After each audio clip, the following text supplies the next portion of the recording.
So welcome back to Third Age Reforged and to another siege battle on this rather spire-like structure located in the dusty badlands of Harad, and it does seem as though Harad have had a bit of a change of heart and have defected from Sauron's service and have called upon the elves of Imladris to help them in their little rebellion, and Sauron has dispatched some of his more loyal minions in the shape of Umbar, Isengard and Angmar to bring Harad back to heel. But we'll go through the attacking armies first of all, I think, seeing as that's what we usually do. Just having a look at this settlement as well, it's very much the wedding cake-like structure of a few layers where you go up, and each time obviously you'll have to go up into defensive positions. It does look as though, based on the fact that the defenders are quite outnumbered, they won't be defending the very outer layer at the very least, partly because that will put them right on top of the attackers almost immediately. But they may move down onto the second layer a little bit, we shall see, because there are ways up onto the final layer all the way around, so there isn't just the one way up onto the final layer, there are going to be several. So should be an interesting one. It will obviously be very much about how the defenders can manage their choke points and try to wear the attackers down, whereas it will be the opposite for the attackers, of course. If they can use their numbers, then they should be able to wear down the Haradrim, who have lower defensive values, and the elves, who have lower numbers, of course. Starting off with Umbar, played by Jar Jar Binks, we have several units of Corsair infantry on the front, which are probably going to be quite a common sight. I think they have the armour upgrade as well, so they'll be a little bit tougher at range. Quite a common sight, I think, when Umbar are on the attack. When you have a little bit less money to play with than the defenders, the Corsair infantry are going to be quite a reliable pick, because this will allow you to have a bit of a missile attack. They're not so expensive that you would mind overly if they start to take a few losses on the front line against the enemy, and also then they make for decent makeshift light infantry when all is said and done. So pretty good pick there, but obviously they won't be able to do much all on their lonesome. They will need backup from some stronger units, but stronger infantry is certainly not something that Umbar are hurting for. They have several units of Alcarondas Legion here, which are going to be a very good pick, of course.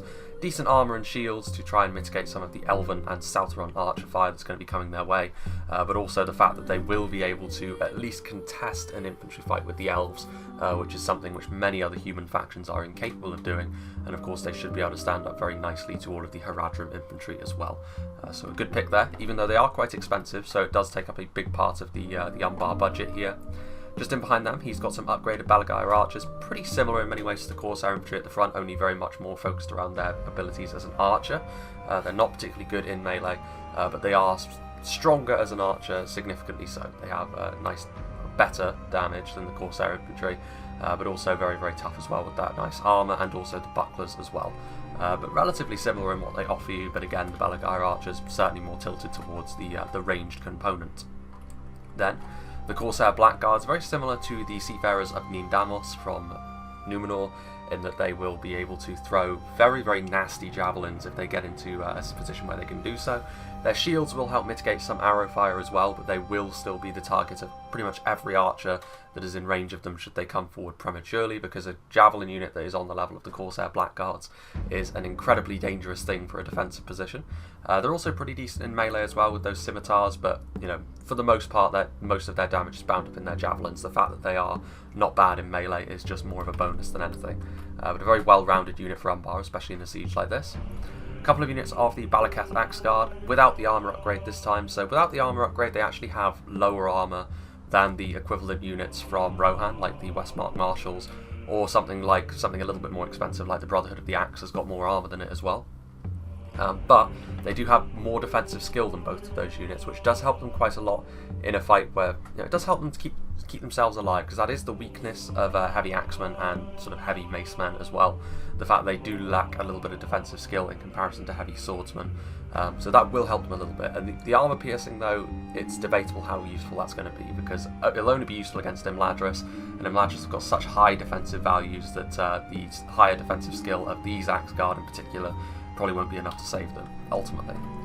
Then we've got several units of Balagire Pikes coming in the final wave by the looks of things, which is not a bad idea. They do have the armour upgrade, but they are still going to be the target of every archer that can see them if they come forward too quickly. And then just in behind them, we have the Naru Royal Guard, which is where the general is. They're no longer multiple HP, to be honest with you, but they do have much more men in the unit now. So it's sort of swings and roundabouts. I do feel as though they actually benefit from this change quite a lot, because while they're no longer multiple HP, they're still very good in melee. They still have their inspiration bonus, and archers, more than a lot of other units, I would suggest, benefit from having a larger unit. Of course, a larger unit is always going to be better, but for an arch unit like this, it just allows you to get more of your ammunition downrange more quickly.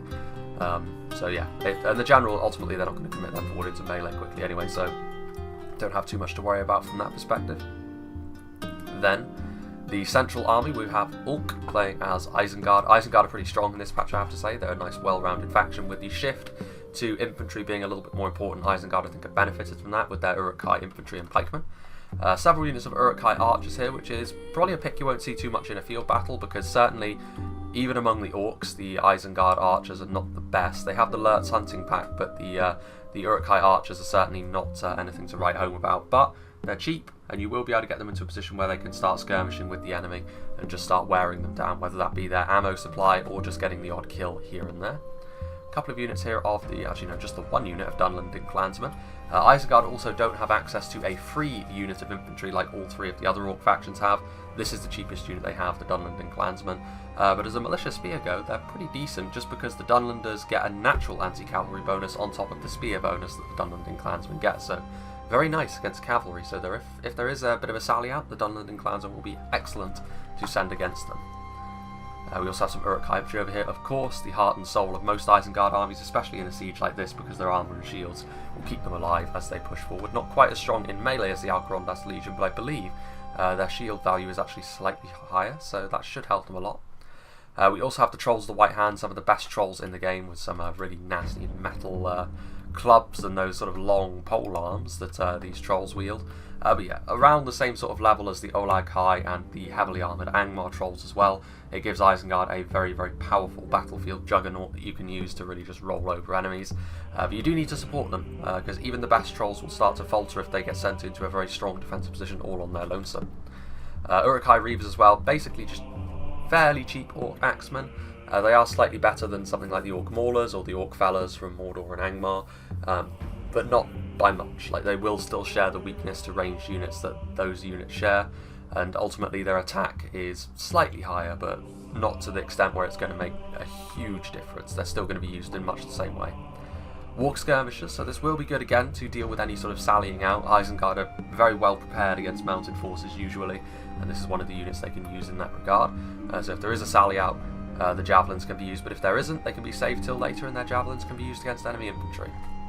Over here we have the mighty Nazkai, obviously very, very powerful unit, basically berserkers that don't have the downside of having low melee defense and low armor, but of course they're very expensive and there aren't too many of them in the unit, so but still very, very strong. The Isengard Ballista is a good choice, although the angle of this settlement might make the Ballista a little bit more difficult to use, we shall see. A few units of pikes, more infantry, more berserkers, and we have some reavers over here as well. And then the final attacking army, we have Angmar, played by Mango Masher. Over here on the front we have a couple of units of the Angmar Halberds, so obviously halberdiers. Not as long range as pikemen, but they will still be able to get an armour-piercing phalanx down.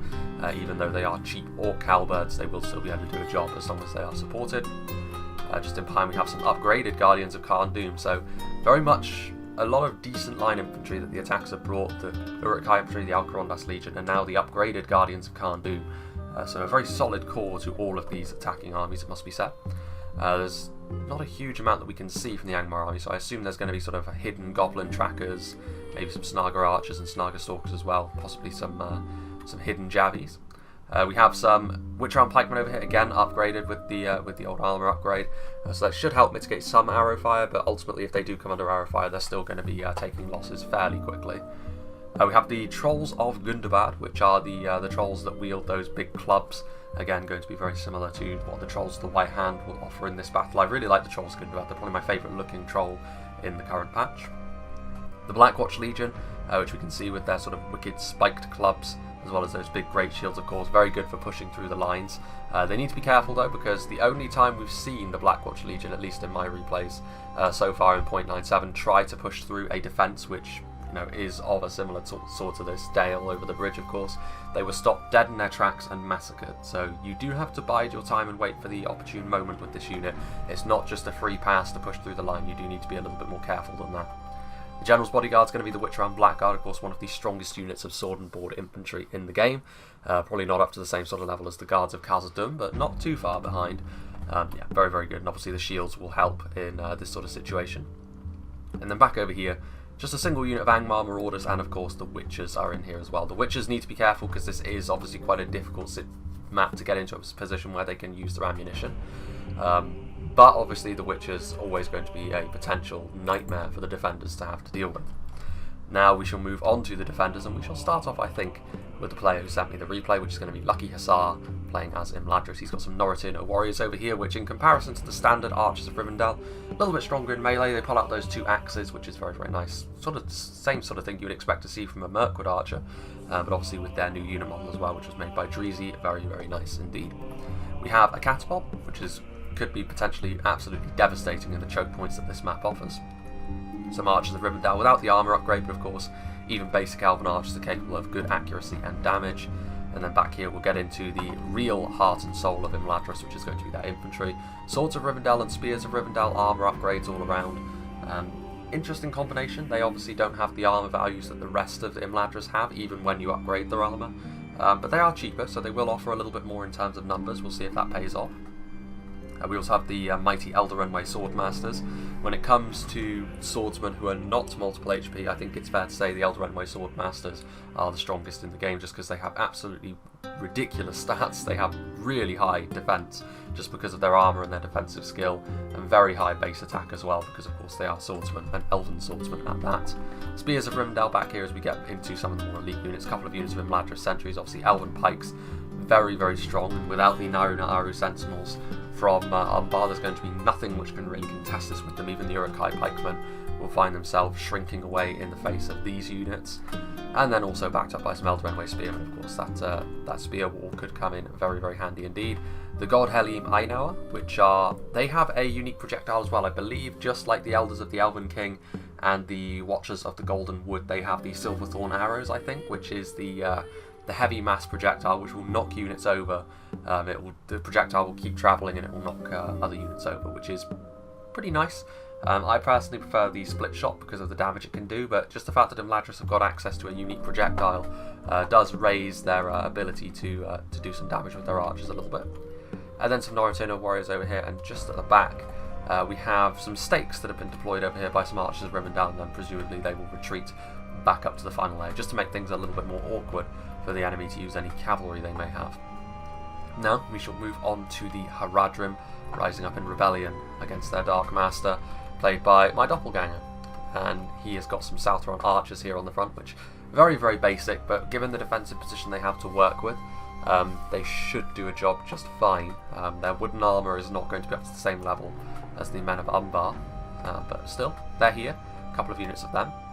We have some Southron Warband, which are very basic spears in terms of their stats, but they do have AP, which is always going to be nice, and AP is going to be useful against all of the factions they're facing today, and Harad certainly has a decent amount of AP, both at range and in melee, that they can utilise. Some Serpent Guard as well, very nice line infantry to sort of meet the challenge head on that the attackers are coming at them with. They probably aren't as strong as the Alcarondas Legion, but they're probably around the same sort of level as the Uruk-hai, to be honest with you, although a little bit more focused around their attack and their melee defence rather than their armour and their shields. We'll see if that pays off. It should, because they are the defenders after all and have the superior position. They're unlikely to take huge damage from skirmishers unless they get into a really disadvantageous position.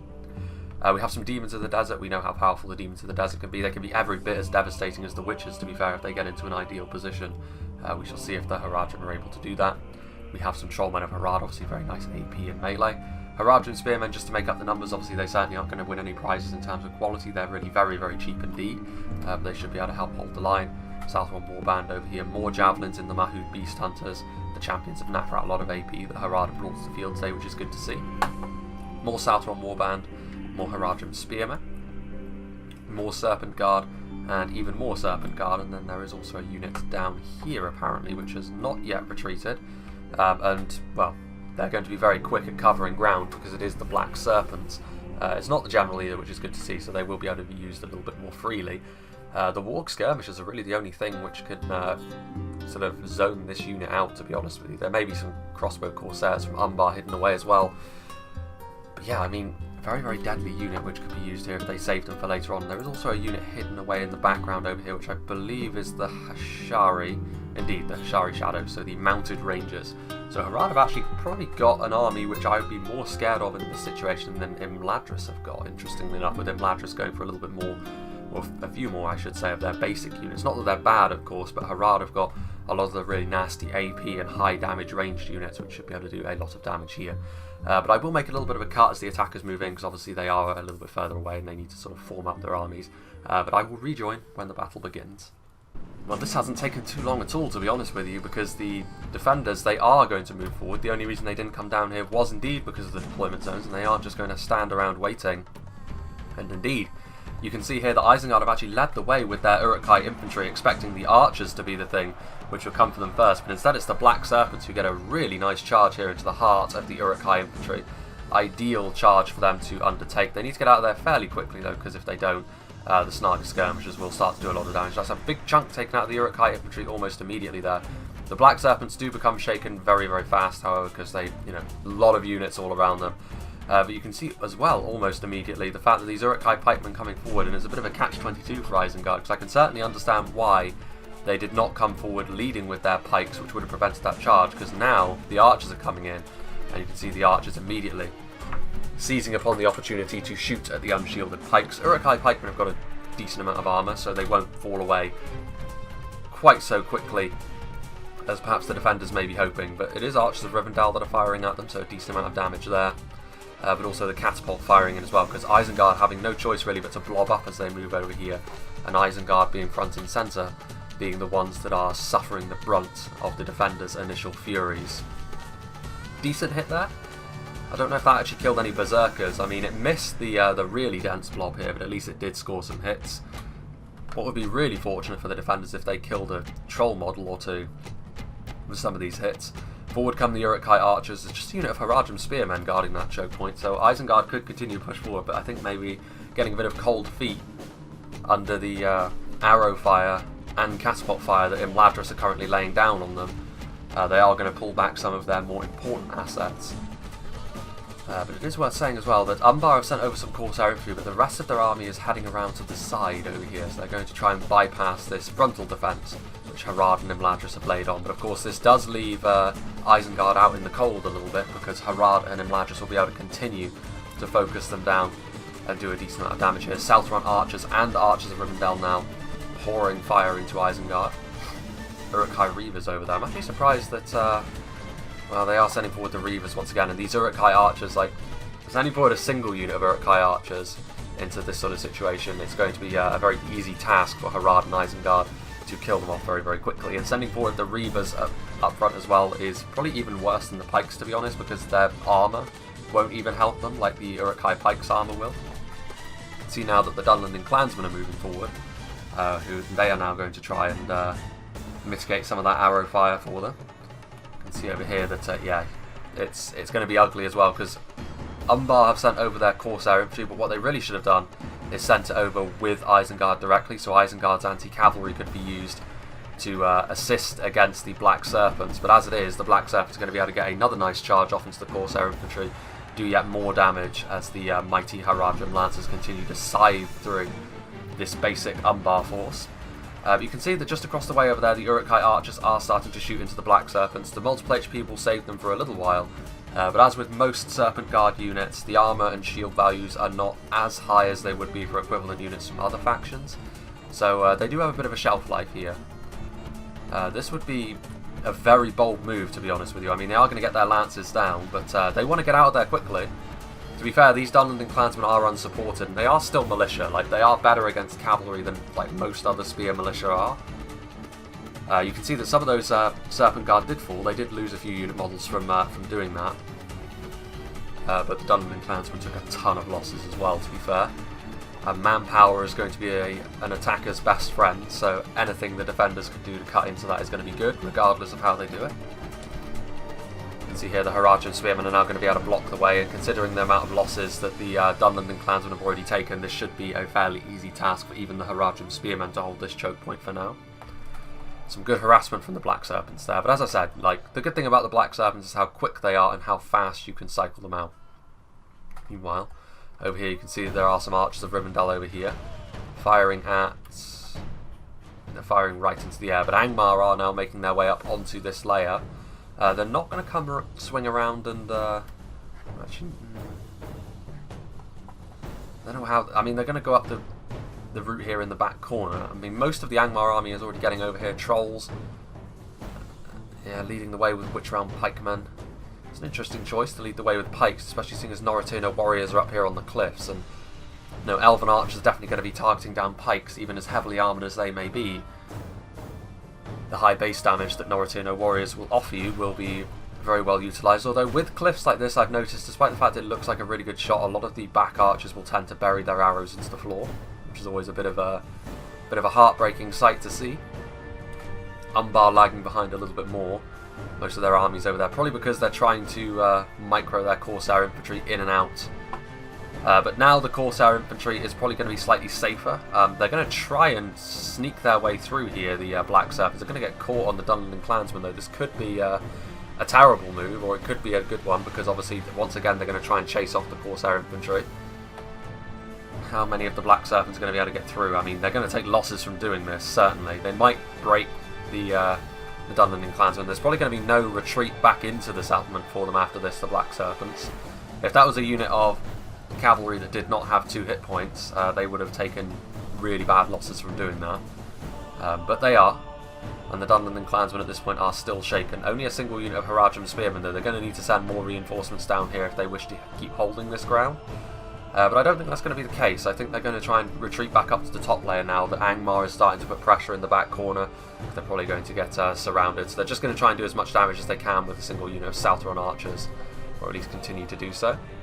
Uruk-hai archers, though, especially with like Uruk-hai infantry and reavers on the front line, like a unit of simple Haradrim spearmen with their wicker shields, are not really going to be able to hold the line for too much longer. But they've done a job, and that's all you can really ask.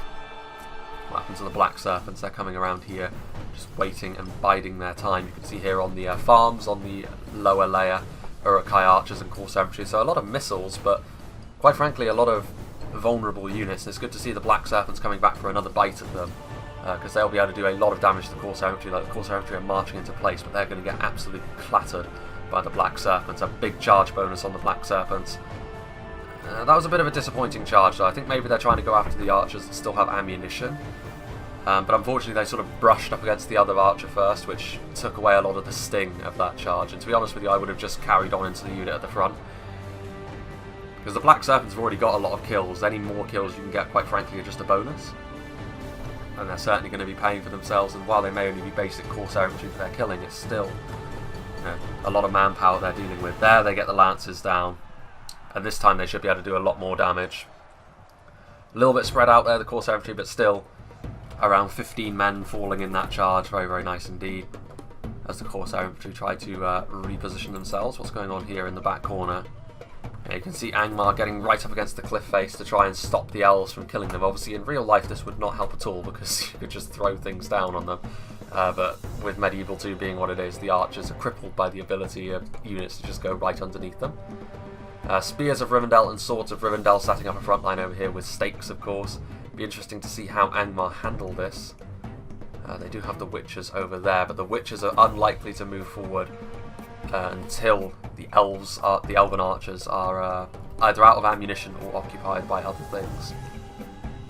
So Angmar are probably going to lead the way with Guardians of Kharn, which is very understandable. Trolls of Gundabad over here. Let's see what's happening down here on this front line. I can't imagine the Haradrim spearmen are going to last too much longer. Indeed, they're shaken now. Not many of them left alive. The Southron archers still doing their best. Honestly, I think it might be time to retreat this unit of Southron archers. They still have over 100 men in the unit. They still have ammunition. They could be very useful for holding the peak of the spire. Meanwhile, you can see over here the Black Serpents are basically charging in and out, cycle charging without anything stopping them really. Ooh, excuse me.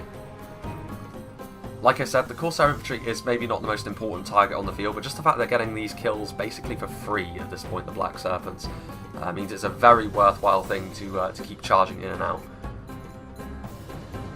And the Corsair infantry, like, they're not terrible in melee. They're certainly not showstoppers, but just helping out. Meanwhile, you can see down here now, actually, reinforcements. The Southron archers now out of ammunition coming into melee. but also some swords and spears of Rivendell shoring up this front line, making it still very difficult for Ulk and Isengard to continue to move forward. There's a lot of arrows coming in at this point though. Like now Isengard have managed to sort of establish themselves out here. They've sort of managed to cease, or stop the rot I should say, that was taking them in the early game, where they were taking a lot of attritional casualties as they moved forward. That catapult sticking out though, you could use the Isengard ballista there. Yeah, with the support of the Isengard archers as well as the Corsair infantry over here, they should be able to continue to move forward. The Uruk-hai infantry, I mean, yeah, going after the spears of Rivendell archers, it should be enough to send them, to keep them moving forward. But at this point, you know, committing those units forward has meant that they are going to need to defend their flank. And Angmar, seeing the opportunity to come into their flank, is going to take it, which is good to see. Because, I mean, honestly, these trolls should continue to move forward. Trolls of Gundabad will absolutely slaughter spears of Rivendell. Of all phalanx units, they are by far my least favourite. Archers of Rivendell trying to do some damage to some dismounted Serpent Guard down here. There's still some Archers of Rivendell who are going after something. They've been shooting into that unit of Uruk-hai archers. There's only 16 of them left now, so it's not really worth continuing. Umbar are now moving forward with their army, but a bit slow maybe on the uptake. I think maybe their allies are already sort of... like the siege is in full progress, the assault is underway. You know, an Umbar attacking from the other side would be a real problem for the defenders. You can see here the Trolls of Gundabad getting in now to the swords and spears of Rivendell, but they need support. They charged in maybe a little bit too far ahead of the Guardians of Kharn-Dûn. And that's going to be a problem, especially now with more units coming in. Haradrim spearmen bogging more of the troll models down. They want to get into the back of this front line over here, but there's more Archers of Rivendell, there's more Serpent Guard. They're trying to get in here to help Umbar and Isengard push through the middle here, but the Trolls of Gundabad are durable. The Guardians of Kharn-Dûn are arriving now, but we'll see. Guardians of Kharn-Dûn are a very strong line infantry unit in their own right as well. What's going on down here? Still the Black Serpents are making a nuisance of themselves. There is only 9 of them remaining at this point, but they've done a lot of damage already. You could argue to nothing really too strong, like they got a charge off into the Uruk-hai infantry early on. After that, it's been mainly a case of Uruk-hai archers and Corsair infantry, but still, I mean, it's a lot of them that they've killed. And also, a lot of those Corsair infantry still had ammunition, let's not forget. A fortuitous find for the Black Serpents as they get into the Snaga skirmishes. Cheap javelins as they may be, very useful to have around. They need to get out of there quickly though. I mean, this could be the end of them, to be honest, the Black Serpents. I don't think they're going to be able to get out of range of the Snaga in time. No, they are. Blank firing there, they're going to come back. I mean, the Black Serpents have definitely already paid for themselves. They're going to charge right into the front of the course of the Uruk-hai infantry, so again, another nice chunk of kills. Definitely coming to the end of their useful shelf life, however. Anything else they can pick up at this point is just going to be a bonus. I'd personally send them off and save them for later, although I suppose Harad do have their Shari Shadows to do that with. Yeah, that's going to be the end of them. They're going to kill off a few more Uruk-hai infantry, but they're going to die in the attempt. And yeah, like I said, like the Trolls of Gundabad here, they got a little bit too far ahead of themselves. They thought they could recharge in here, but the defenders had enough units on hand to sort of stop the progress of that. Haradrim spearmen, Archers of Rivendell, dismounted Serpent Guard, all getting in the way.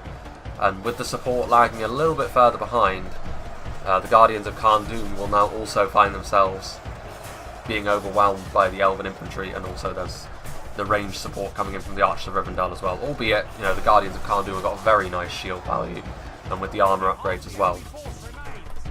It's going to be difficult to inflict a lot of casualties on them like that. Some Goblin trackers heading over here, already exhausted, getting into position quickly. You can see, however, the Angmar are starting to put pressure on this front line, but again, like I say quite a lot it seems, just sending in a unit of very low tier trash, like the Snaga Stalkers all on their own, is not going to achieve anything, because they're not going to get much in the way of kills at all against a unit like Swords of Rivendell with an armour upgrade. This is basically free kills from Imladris, and it's yet more valuable manpower that the attackers are squandering a little bit here. So a good catch here for Imladris. Things are going reasonably to plan so far for the defenders, but I think that the biggest mistake that the attackers are making are not these sort of little individual unit errors, but the fact that Umbar is still far too stationary. Like, they're just sort of sat down over here when what they really should be doing is moving in, putting pressure over here, and heading up here. I mean, yeah, the Haradrim do have a defense laid on here, but if you're pressuring every angle all at once, that's the best thing you can do as the attackers. So Haradrim swimming at those. Well, yeah, the Black Serpents are routing. There's 3 of them. I don't think they'll come back. They'll head off into the wastes of... I suppose this looks more like near Harad. It's not just outright desert. Maybe on the border. Meanwhile, I'm surprised that this front line is still holding, but to be fair, why not? There's a unit of Haradrim Spearmen over here as well. Eventually, though, Isengard will break through here. It's been costly for Isengard, very costly in fact, to get as far as they have, but with some support from Umbar, some Belagire pikes and Corsair infantry, it's not as if Umbar have been doing nothing. They have been committing support, but I just think their main army is just a little bit too static. With that support from Umbar, they are going to be able to punch through the middle here finally. But the defenders haven't really lost anything overly important here. The Black Serpents, of course, they have, but that was worthwhile from the amount of kills that they got. Arrows flying overhead there as the Hashari Stalkers are firing now. What are the Hashari Stalkers firing at would be my question, though. Because they can't really hit that unit there. I mean, if they're firing at the Belagire pikes, that's understandable, because they're yeah, they are. Good choice. Killing off more of these attacking pikemen, putting themselves into a very vulnerable position, and the Umbar pikemen getting shredded by the Haradrim javelins. And I can see now that Umbar are moving, but they're moving over here. Again, sort of focusing your attack on one direction is playing into the defenders' hands somewhat, but I suppose it doesn't really matter because they have already broken through this choke point, so they'll be able to reposition themselves. But to be honest with you, I mean, Umbar are going to... The ideal situation would be for each one of the attacking armies to take each of the 3 choke points leading up onto this final position. They really don't want to be focusing themselves on one, especially considering the catapult is waiting at the top of this one, which would be devastating indeed. And now, a decent hit there. With their own men pretty much destroyed on that choke point there, Imladris catapult will once again be able to open up. But of course now the Guardians of Khan Doom will be saved, and the archers and swords of Rivendell that were over here holding back the Angmar flank have now been surrounded and destroyed by the orcs of Isengard and Angmar. Haradrim Spearmen once again holding the line, a very cheap unit of spears being tasked to hold back a very powerful unit of infantry. They'll be able to do it for the time being, but they will need something a little bit more substantial in the long run. Let's go and see what Angmar are doing over on this choke point. Is anything a little bit stronger being committed forward? Not at this point. The Snaga were stomped into the dirt, and now the Swords of Rivendell are going to be able to pull back as the Goblin Trackers were trying to skirmish into them. And of course, Swords of Rivendell, like the lowest rung of the Imladris roster, is the one part of their roster where they do lack armour. Even with the armour upgrades, it's still not a huge amount of armour that they have. So archers like this will be best used against them. They're trying to skirmish here. Any kills that a unit like Goblin Trackers can get is worthwhile, but of course most of these arrows are only finding their mark into the side of the hill. They are still getting some hits just because of the sheer volume that they're laying down. The Imladris sentries, however, against very basic archers like that, their armour should be enough to save a lot of them. Spears of Rivendell will probably take slightly more losses, you would think. But ultimately they're not going to take too many losses. Nothing to be overly concerned about this for Imladris. They will take a few losses, but ultimately the Goblin Trackers, if they're going to use their ammunition like that, that'll probably be preferable for Imladris. Meanwhile, a bit of a substantial assault. This Uruk-hai archers, they're out of ammunition, but a lot more Uruk-hai infantry. Southron Warband being called upon to assist the Haradrim Spearmen. The additional AP will be very useful. But even so, I would still very much back Isengard in this sort of situation. The Uruk-hai infantry are a very professional infantry force. Corsair infantry are also sort of moving into position to really shore up this assault. The problem that they can also see, you can see the Uruk-hai pikes taking losses here on the approach. The Southron archers getting some very nice shots into them. But also a much bigger problem will be the Hashari Stalkers, who will absolutely butcher the pikes on the approach. So it has been extremely costly so far for the attackers, as Umbar are now moving forward with their Alcarondas Legion. I mean, to be fair, Umbar haven't really committed forward anything substantial just yet, so they still have a lot of strength bound up in their army. Isengard, on the other hand, very much of the attackers are the ones who have taken the most losses, but the Uruk-hai infantry is still fighting on valiantly, and at this point they are going to send in something very substantial on the front line. The Imladris sentries are coming in. There go the catapults, seeing the opportunity here to fire into the blobs. Oh, a very nice hit there into the Balakath Axe Guard. Forward come the Warg skirmishers. But yeah, with the Imladris sentries and the AP of the Southron Warband, they should be able to hold up for a little while longer here on the front line. But obviously it's going to be, they're in this fight for the long haul at this point. Another decent hit there into the Alcarondas Legion. Any Alcarondas Legion they can kill here is going to be very worthwhile. Warg skirmishers are doing what? Oh, that's not good.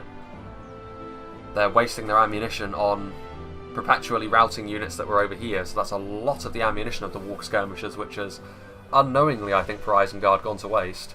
Ooh. You can see there that javelin, ranger fire and catapult fire, and I think, based on those projectiles that I'm seeing, yeah, it is, it's the God Heli. So you can see there the sort of the white streaks that denote their arrows. Obviously very high base damage on the God Heli, and very strong in melee, of course, as well.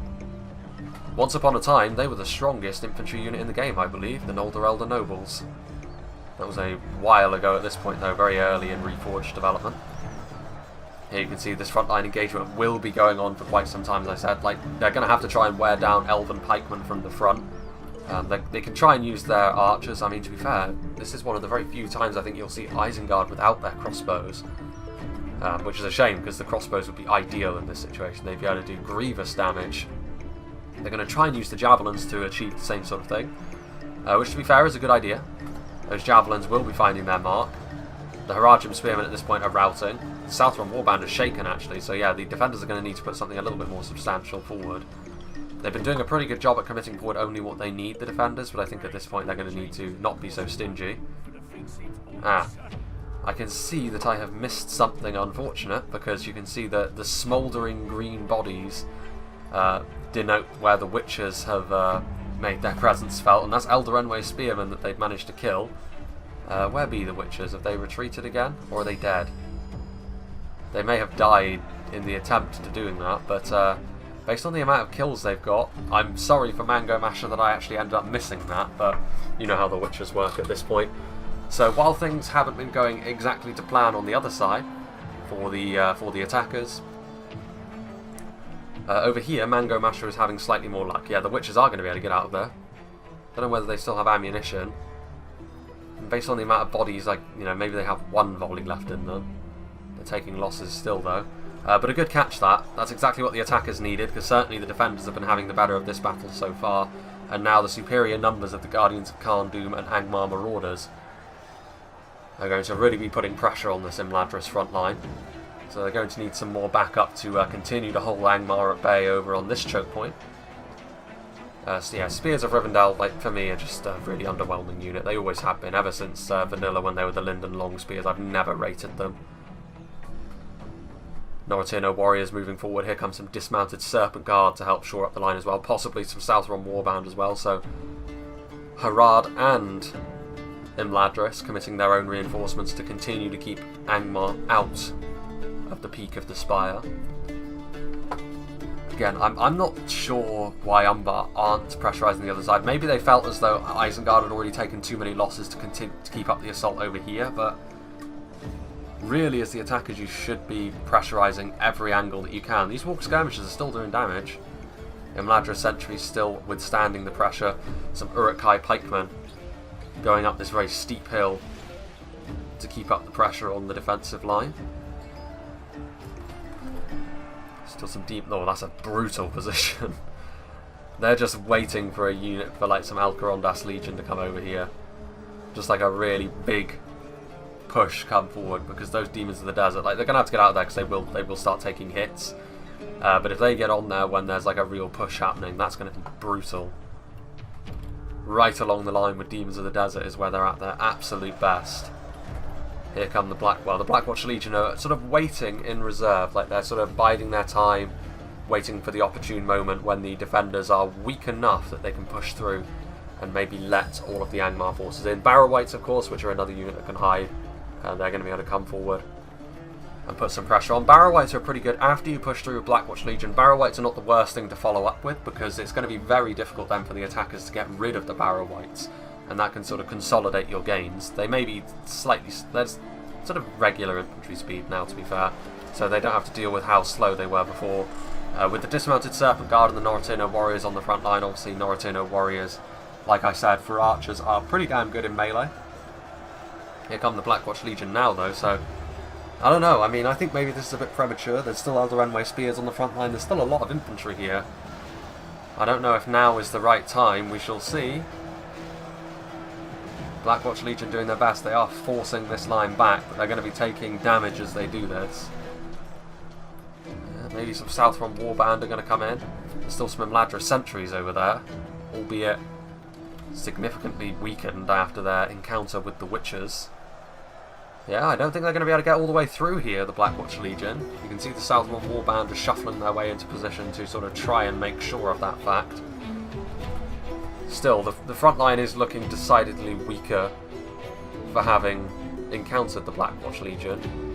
There are the Witchers, and I mean, this is the catch-22. I mean, I assume the Witchers still have at least one volley left in them. If they commit too much to stop the Blackwatch Legion, that's the green light for the Witchers to burn the blob that has formed. I don't know. I mean, here comes the Southron Warband, and that should be enough to stop the Blackwatch Legion from making any more gains. More arrows coming in. Again, the Southron Warband may have shields, but like with most of the Haradrim lower tier units, they're wicker shields and their wooden armour.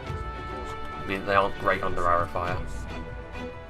There are the Witchers, there's still Guardians of Khan Doom over there. Imladra Sentry is going to move away. That's Elder Spearmen coming. I mean, this will be more than enough to hold the line at this point. But if the Witchers still have ammunition, they'll absolutely go after the Southron Warband and Elder Spearmen now. It's too good a blob to pass up. And the Elven Pikes are coming in as well. I mean, for the time being, they're just making do with the Goblin Trackers doing that damage. Maybe they will continue to do so as well. I can only assume the Witchers still have ammunition, otherwise they'd just be committed to melee. I mean, they're certainly not as strong as the Nazgul in melee, but they can still assist in a situation like this. Let's see here. How goes the push over on this side? Isengard's starting to run out of steam a little bit. That's not terribly surprising. Southron Archers out of ammunition just at the back here, being committed forward to help shore up the line, but it's the Elven Pikes more than anything that are doing the business here, really holding Isengard at bay. Uruk-hai Berserkers are on the front line as well, which, to be honest with you, I would have waited for the Berserkers as well. Like, I really don't think committing Uruk-hai Berserkers into the front of Imladra sentries is a good idea, because they're just going to be held at bay, and as soon as their hit points are gone, they'll get poked to death really very quickly.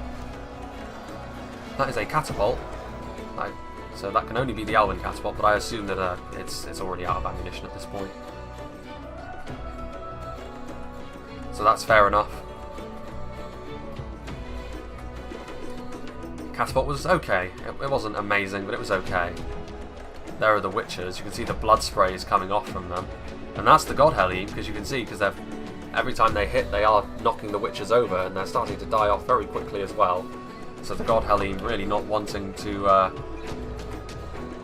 Lucky Hussar really not wanting a repeat of what happened before with the Witchers. We may have missed it, but the results very clear to see. Lots of dead Elder Enway on the floor. Sizzling and crispy. There's also some Archers of Rivendell being committed to the front line, as well as some more dismounted Serpent Guard, so they're very eager to not let Angmar in, and I would be as well, because if Angmar do get in, that's going to mean Barrow-wights all up in your business on the final layer, which, again, like I said, it's very difficult to get rid of that. Goblin Trackers now out of ammunition, just committing themselves forward, once again just trying to wear the defenders down through sheer attrition. We are a little bit past the halfway point at this point, and the defenders are winning by about 10%, but that's fairly common for a siege in which the attackers outnumber the defenders. Later on is when the attackers tend to come back into it. I can only imagine that that is going to be the case once again, just because Umbar still have a lot of strength bound up in their infantry that they have not used yet. Isengard maybe a little bit less so. Here's some Belagair archers trying to shoot at point blank, but I mean at this point this attack on the front has fallen apart, so they haven't been able to stoke the flames of this attack and keep it up, so to speak. They're going to try and do some damage with some arrows here instead. Well,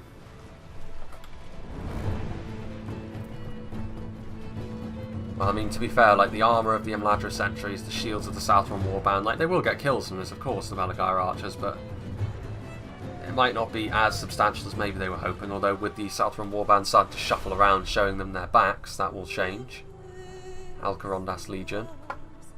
Yeah, I mean, Umbar have been a little bit too willing to let Isengard take the hits for them in this battle so far.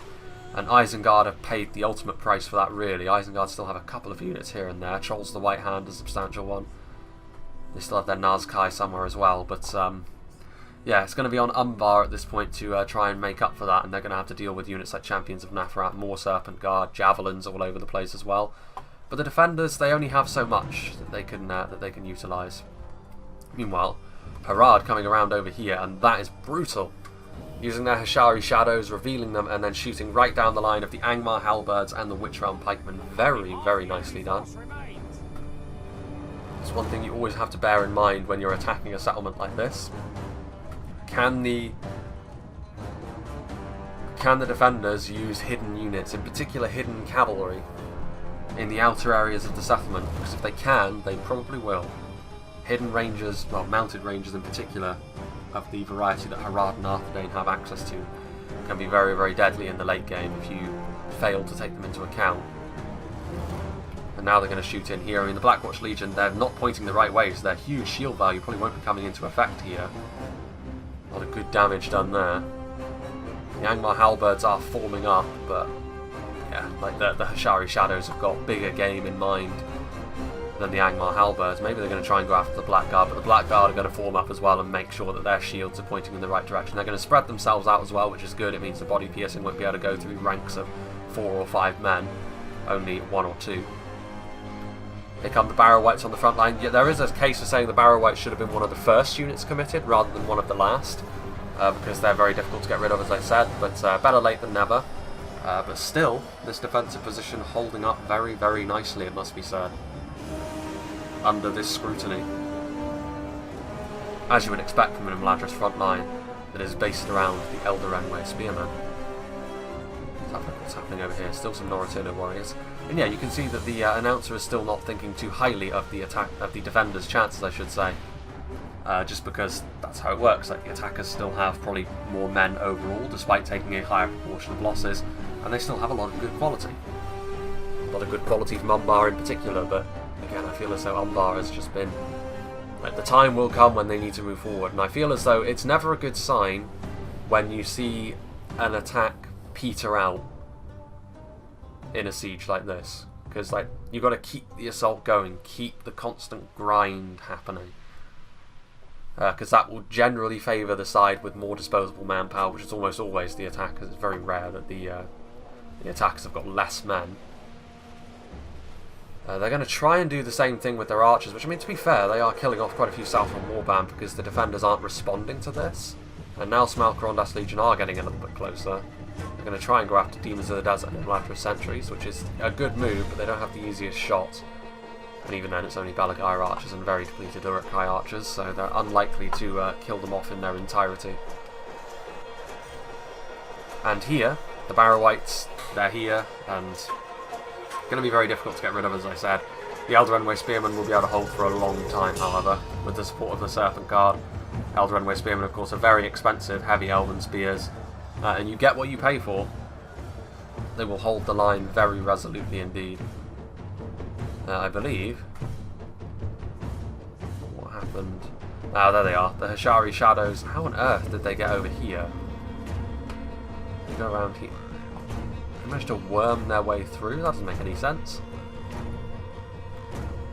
That's very weird. I mean, I'd be extremely surprised if Angmar let them through all the way over there. But maybe they did, because those Corsair Blackguards just cut them down to size big time. The Hashari Shadows, to be honest, have probably already scored a high amount of kills just by shooting right down the line with those halberds and those pikes. Anything they get from here on out, much like the Black Serpents earlier on, is going to be a bit of a bonus. But at this point, the Hashari Shadow, they've certainly bitten off more than they can chew here. The Walk Skirmishers are going to hunt them down in melee. And Walk Skirmishers, they may not be as good as the Walk Riders in combat with other cavalry, but they're still far in excess of what the Hashari Shadows can hope to fight. The Hashari Shadows need to keep at range and utilise their bows. And here come the Corsair Blackguards, like it's all over I think at this point for the Hashari Shadows. Can they get another volley off? They can.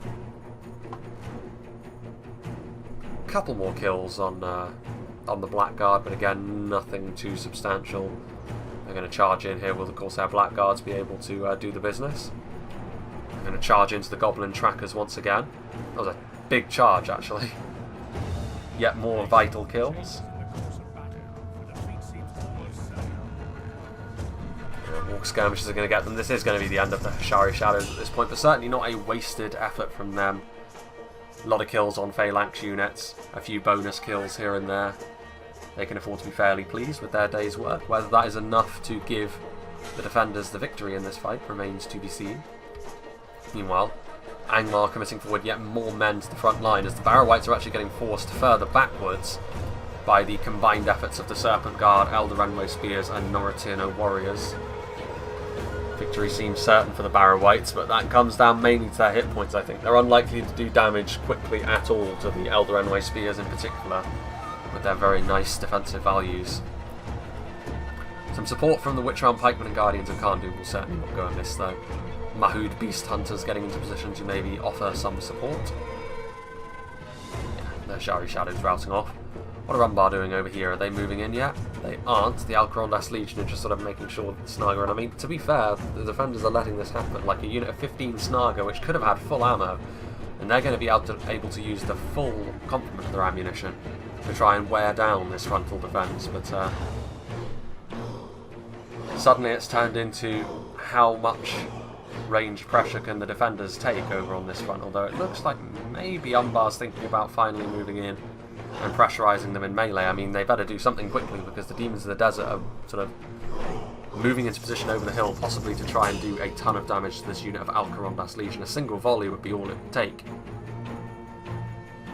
Yeah, you can see there they're just carving through the unit, and that was only a couple of javelins. Yep, they're going to continue to do their thing here, the Demons of the Desert, and there's not really a huge amount of range pressure coming their way. Yeah, there's Belagai Archers, Uruk-hai Archers. They're very depleted and they've been firing for a long time, so the amount of ammunition they have left is probably extremely low. Isengard still have their Ballista. How useful that's going to be here in the dying phases of the... Well, I say dying phases. The later phases of the battle remains to be seen. Hashari Shadows still routing. I was wondering if they'd come back and they were going for an Assassino attempt on the Ballista there. Walk Skirmishers.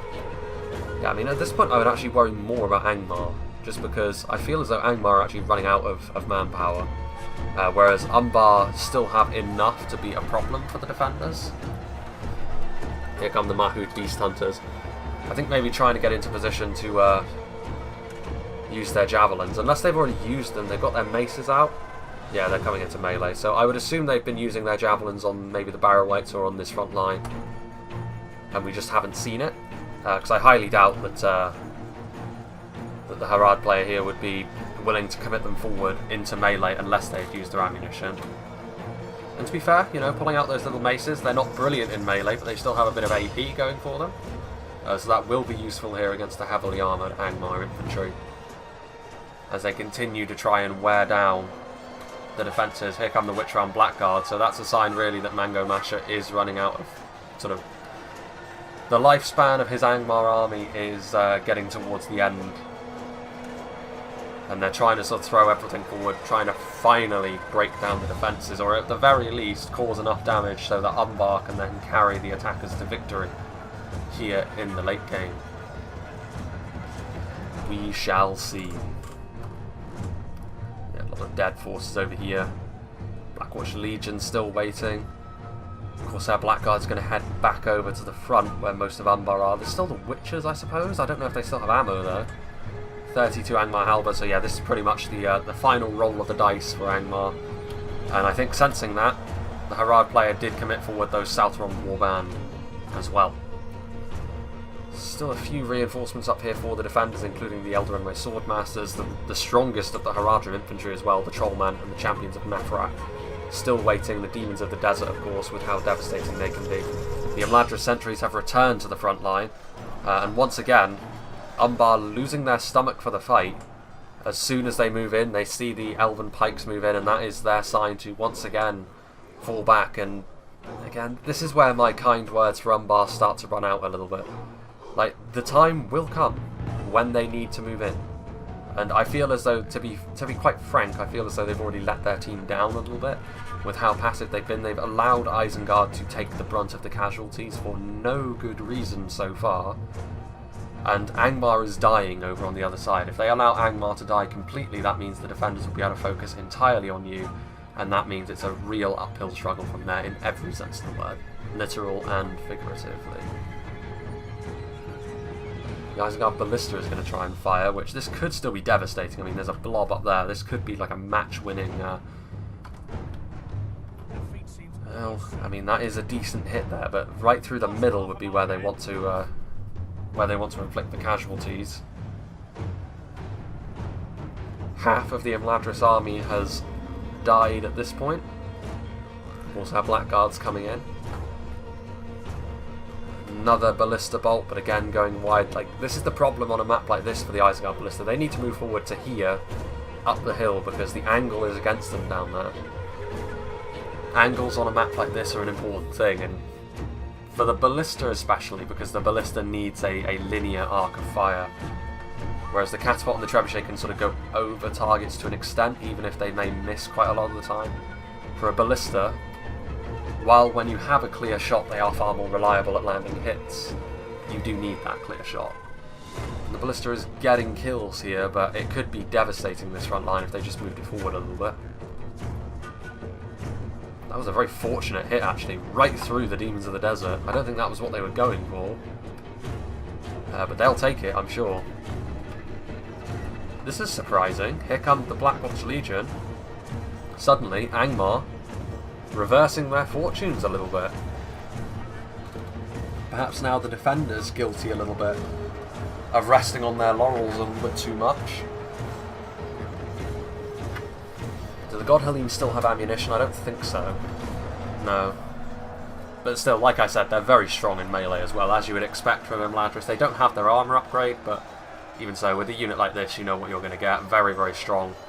Helping to shore up the line, the Noritino warriors also coming in to lend a hand, and this is still like the dying embers of Angmar. It's like their final burst of adrenaline before the end comes. I have no doubt that Angmar will be destroyed before the battle is over. The Noritino warriors going in there, they'll mulch through those goblins very, very quickly indeed, and with the assistance of the Trollman on the front line as well, you can see them there.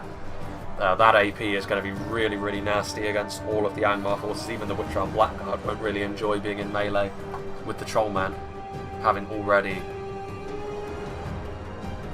to deal with some pressure themselves. Meanwhile, pushing forward now, the defenders, I think maybe sensing the fact that if they stay in like a sort of blob at the top of the hill, the Isengard Ballista is going to be able to hit them. So they're going to try and push Umbar back a little bit, and with Umbar only committing forward one unit at a time, they will be able to do that. Serpent Guard and Imladra sentries together will be able to defeat Alcarondas Legion all on their lonesome. And again, this comes down to the Umbar player not wanting to commit forward more men. Oh, excuse me. Not wanting to commit more men forward. Hashari Stalkers coming in now. Rangers have got decent defensive skill. They don't do a lot of damage in melee, and of course their armour is not the best. But with decent defensive skill, they will still be a valuable addition to this front line. Beast Hunters are there. Yeah, and at this point I think Angmar... It was a valiant effort, but now with the Champions of Nafrat and the God Helene on the front line, there are still some Barrow Whites back over here, but they managed to get to the top of the hill ultimately, Angmar, but in the end they have been stopped and they will be destroyed. The first of the attacking armies, I think, to be completely destroyed will be Angmar. Isengard still have their trolls, the ballista, and I think they're Nazkai, unless they were killed earlier on and I just didn't see them. But a really grisly pile of corpses here of both man, elf, and orc. And ghost, I suppose, when it comes to the Barrow Wights. Yeah, very nice. And this is going to be a lot of resources, and this would be the moment for Umbar to move forward, because all of those resources had to go over to stop Angmar, and now they are undermanned on this line over here. Like, if Umbar move forward with all of their strength, with their javelins, with their axe guard, their infantry, the Trolls of the White Hand would be another really nice addition. They'd be able to smash through here and be up onto the final layer in no time at all. As it is, however, they're still falling into the trap of being just a little bit too cautious, a little bit too conservative. And I feel as though that is ultimately what is going to lose them this battle. We're into the final 10,000 frames now, just having a look at the percentages. It has come back a little bit more, 10%, but the attacks have still got a lot of work to do if they are to win this. And I feel as though the odds are ever more in favour of the defenders here as this continues. The Trolls of the White Hand are coming forward now, at least, as if the Isengard player heard me, which is good. The Trolls of the White Hand will be able to do a lot of damage. The Elven Pikes will not enjoy being in melee with Trolls of the White Hand. There goes the Witcher-armed Blackguard. You can see the God Helym and the Champions of Nafarat fighting side by side. Not something you see often, but there you go. Angmar run through the Barrow Wights. They will stand here and fight to the death. But Imladris will be on clean-up duty. Harad, on the other hand, going to move down. And they are going to head this way and perhaps try and attack Umbar in the side, so the defenders may very well get aggressive with things here in the late game. And with a bunch of Trollmen, Champions of Nafarat and dismounted Serpent Guard heading their way from the flank, Umbar will have to prepare for that. A single unit of Alcarondas Legion is not going to do it. Of course, our Blackguards in support might, however. Harad may regret their boldness as this continues. Southron Warband heading over here, some more AP, trying to prevent the damage that the Trolls of the White Hand are doing. Now finally you can see that Umbar are committing forward more men. Alcarondas Legion, more Uruk-hai Berserkers heading to the front line, as well as the Nazkai. So this is a more genuine push. This is probably what should have happened a little sooner, to be honest with you. As Haradrim Spearmen and Southron Warband charge into the front line to try and help shore things up. The Elder Swordmasters on their way over as well. The Trolls will fall away eventually, but how much damage they can do before they are eventually bested will be interesting to behold, certainly. Yeah, so what have we got going on over here now then?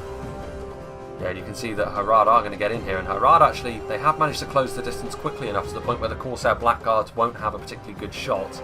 Axe throwers tend to have an easier time throwing over the heads of their own units, whereas javelins, you know, with the way their projectiles are, less so. Although they might be out of ammunition, actually, the Blackguards charging into the front line to try and hold them back.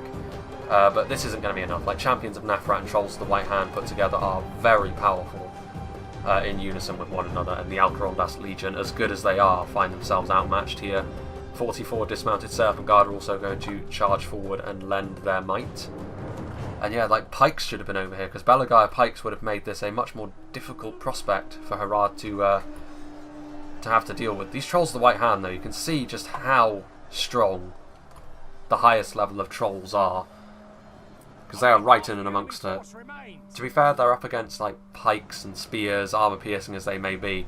A unit like the Elder Swordmasters, on the other hand, will be able to do substantial damage to the Trolls of the White Hand, and this should be where they start to fall away. But this is something which will close the percentages significantly. Yeah, you can see already it's come back from 10% to within just 6%, and a lot of that, I would suggest, is down to the Trolls. However, over here, things are going substantially less well for Umbar. The Pikes still not able to get forward quickly enough in the Alcarondas Legion, and the Warg Skirmishers actually being torn apart by the mightiest that Harad can field. The Trollmen. I would still kind of like to see the Trollmen like get given like a slightly taller unit model. Not necessarily change them mechanically, but just make them just sort of look more menacing. Especially the Champions of Nafarat. I feel as though that would give them a certain presence on the field. But again, it's a very minor thing. Not, they don't look menacing now, to be honest with you. Yeah, and now the Belagai pikes, I mean, they're already wavering. They didn't manage to get into position quickly enough. There's only 62 of them left. Like, they're losing men rapidly. The Harad General is right in and amongst things here. The Corsair Blackguards are reloading at this point. They're trying to attack Harad as they move forward, but I'd say Harad have done a very good job here of getting close enough to the enemy where the javelins just aren't able to do a lot of damage. I'd say the Harad player, my doppelganger, has done a really good job in this battle so far at really making the attackers work for their kills and doing a lot of damage to them on the approach with his cavalry, his infantry. Very nicely done thus far. And this Belagai pike's getting slaughtered. The Corsair Blackguards are now going to be hounded by the rushing Harad forces. There are the Isengard Ballista trying to kill the Demons of the Desert. Demons of the Desert, if they get a few good volleys off into here, I would suggest that will cripple the attacker's ability to win this fight, because there will be so much manpower gone. Trolls of the White Hand are now dead, which, you know, that's the power of the Elder Enway Swordmasters. When they came forward, the Trolls of the White Hand just couldn't really hack it anymore. And there you go. I mean, quality infantry will be able to stop trolls. If you send rubbish at trolls, they'll be able to slaughter it all day long, like Haradrim Spearmen and Southron Warband were doing nothing to them. Elder Enway Swordmasters, on the other hand, different matter entirely. Corsair Blackguards moving forward, Balakath Axeguard moving forward. There's the Isengard Ballista, still Harad pushing forward with reckless abandon. I feel as though this flanking force from Harad will die, but it will mess up Umbar's plans to sort of slowly filter their units in. Well, they're going to actually... No, they are going to keep moving forward. Here come the Trollmen. They're going to try and finish off this unit of Balakath Axeguard, I would imagine, with the Champions of Nafrat and the Serpent Guard. And the Champions of Nafrat should be able to manage that. The Trollmen are going to continue moving in, and they're going to get into the Umbar archers and finish them off. Take away yet more tools that the attackers have at their disposal to try and help win this fight. I think they're trying to go after the Blackguards, to be honest with you. Which again, the Blackguards are going to be an extremely important unit for the attackers here in the late game, because they're going to need the damage that the Blackguards are capable of doing with their javelins in order to wear down a lot of the manpower that the defenders have left. Well, there goes the Harad General at the hands of the Axeguard. Some Demons of the Desert moving back, the Elder Enway Swordmasters, Haradrim Spearmen. So I mean, not everything the defenders have is of particularly high quality at this point. But now the Elves, after slaughtering the Barrow Whites, taking a little bit of time to do that, now we're going to join the Haradrim flank with the Noratirno warriors and the God Helene Einaua. These Trollmen, they're fighting really in and amongst it, but they're really making it very difficult for the Corsair Blackguards to get into a position to shoot, which is their entire reason for being here. Very nicely done indeed. Champions of Nafrat and Serpent Guard just destroying the Balakath Axeguard, and now with the assistance of the Elves, this fight more and more is looking like it's the defenders to win. Close though still. Pulled away again though. Was 6%, it's now 7% in favour of the defenders, so I think maybe they're starting to gain the upper hand. And again, hesitation from the Umbar player, I would say, is the primary reason why they lost this. But also I would say good play from the defenders. Particularly Harad, I think, was very impressive in this fight. That is a rout though. Southron Warband, you know, a lot of this strength was taken off the front line, and with the Ballista there, a unit of basic spearmen like the Southron Warband are not going to feel as though they should hold the line for too much longer. Bit of friendly fire there, actually, right through their berserkers. That's not good. But the main danger at this point is over here. I would definitely send some God Helene to try and stop the Isengard Ballista firing. If you do that, I think there can finally be no doubt. Noratirno warriors charging forward, Champions of Nafrat getting into the second unit of Balakath Axeguard. And to be honest with you, the Balakath Axeguard not in an ideal engagement, because of course Harad not overly focused on their armour values, very much more focused around being savage on the attack. And of course with all the AP they're bringing to bear, that will just make the Balakath Axeguard that much weaker to their attacks. Some Naryn Iron Raw Guard still trying to do some damage over here. Another unit we haven't really seen a great deal of because they've just been back down over here. I'm sure they've been getting kills. But again, I mean, all a little bit too conservative for me from Umbar. God Halim are getting into the Ballista at this point, which of course is terrible news. I mean, the Ballista was really their last hope for genuinely winning this fight, I think.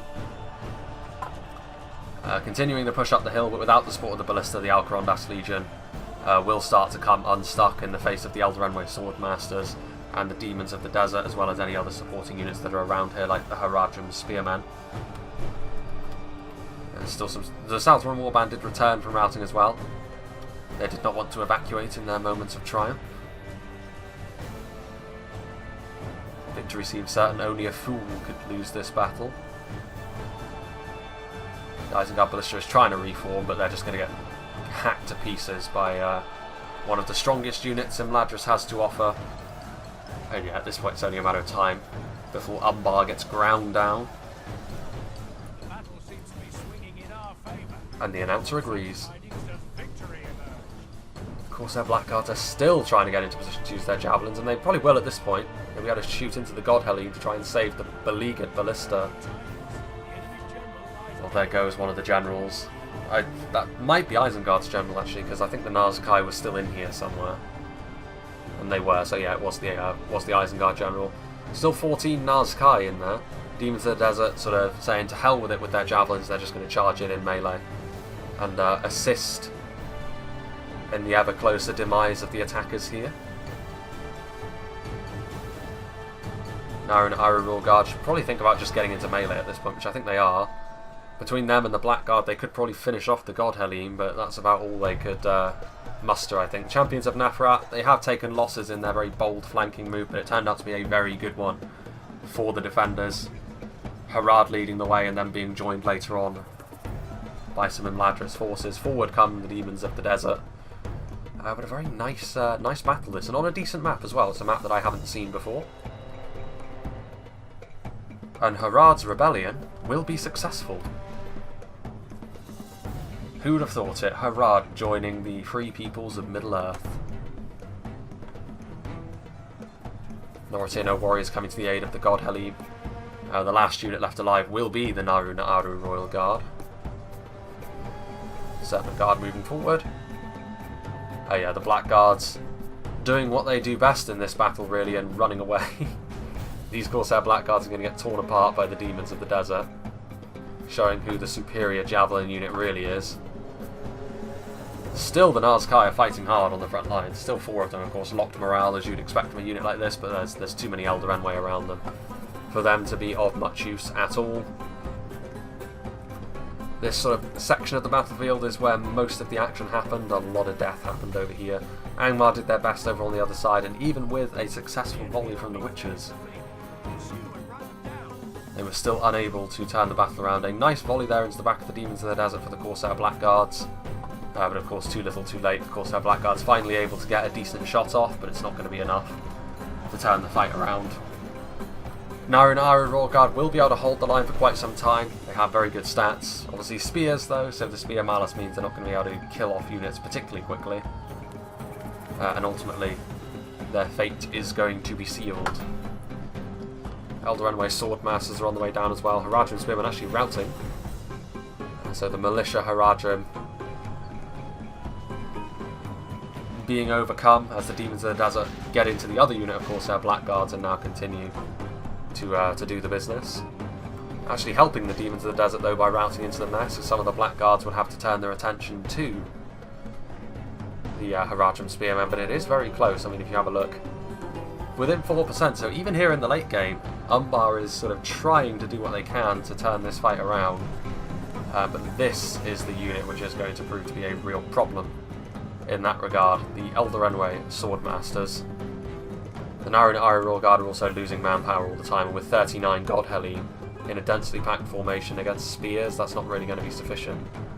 I suppose it's not impossible the Corsair Blackguards beat the Demons of the Desert in melee and then use a few javelin volleys, but they won't have enough ammunition left to turn it around even if they could do that, and the Demons of the Desert are certainly not going to roll over and allow them the victory. I mean, they should win this, the Blackguards, but they will take more losses. It'll be pretty grisly for them. Yeah, and here we have the Eldarenway Swordmasters, but a very close fight indeed.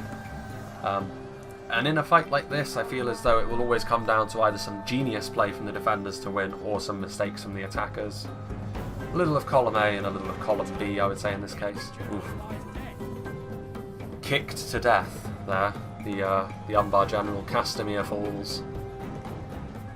And again, like I said, the Naru Naru Royal Guard will be able to withstand a decent amount of punishment here.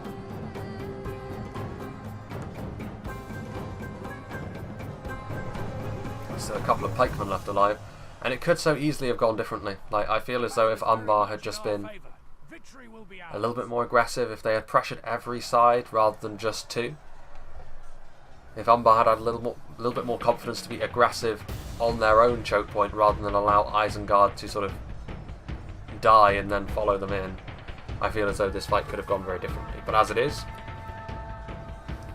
victory is the defenders today, I believe. Won't say that too quickly. Who knows? 4% differential. Eldraenway Swordmasters, though, such a powerful unit to have here later on. Obviously, the main weakness Eldraenway Swordmasters tend to have is a cavalry charge. Because while elves can, like I say, dodge charges to an extent from cavalry, they do not have multiple HP, so any lances which do connect with them will kill.